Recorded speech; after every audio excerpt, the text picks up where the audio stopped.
31শে ডিসেম্বরের রাতে পৃথিবীর বুকে এক কালো অধ্যায়ের না। এই রাতকে কেন্দ্র করে বিশ্বজনে এক পাপাচারের এক অশ্লীল জগতে প্রবেশ। রাত 12টা বেজে ওঠার সাথে সাথে আতশবাজির বিকট আওয়াজে কেঁপে ওঠে পুরো দেশ। মুহূর্তে বলে যায় আশেপাশে থাকা অসুস্থ মানুষগুলোর কথা।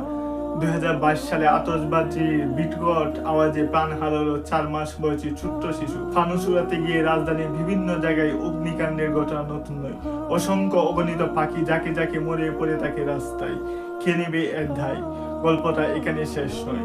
সেই সাথে শুরু হয় বিয়ার, হুইসুনি, ফেন্সিডিল, হিরোইন, ইয়াবা, গাঁজা সহ বিভিন্ন মাদকদ্রব্য সেবনের মহা উৎসব। বিভিন্ন ক্লাব ও দেশের অভিজাত ঠেলগুলোতে চলে নিষিদ্ধ পল্লীর নগ্ন মহড়া। অতি বয়সের তথাকথিত বহু আধুনিক তরুণীরা লিপ্ত থাকে অবৈধ কর্মকাণ্ডে।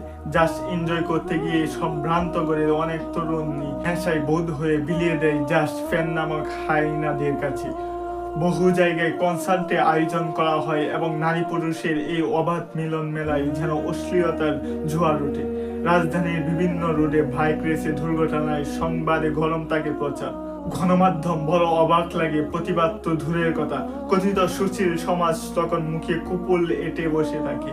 নিষিদ্ধ অ্যালকোহল ঢোল টেকাতে আইন শৃঙ্খলা বাহিনীর চরম হিমশিম খেতে হয়। একজন মুসলিম হিসাবে কি ভেবে দেখেছি এই জাতীয় বস্তা পচা নোংরা সংস্কৃতিকে আমাদের পক্ষে শোভা পায়? ইসলাম তো বটেই, এমনকি একজন সুস্থ বিবেকমান কোনো ব্যক্তিও এই জাতীয় চরিত্র বিধ্বংসী উদযাপনকে মোটেও সমর্থন করতে পারে না।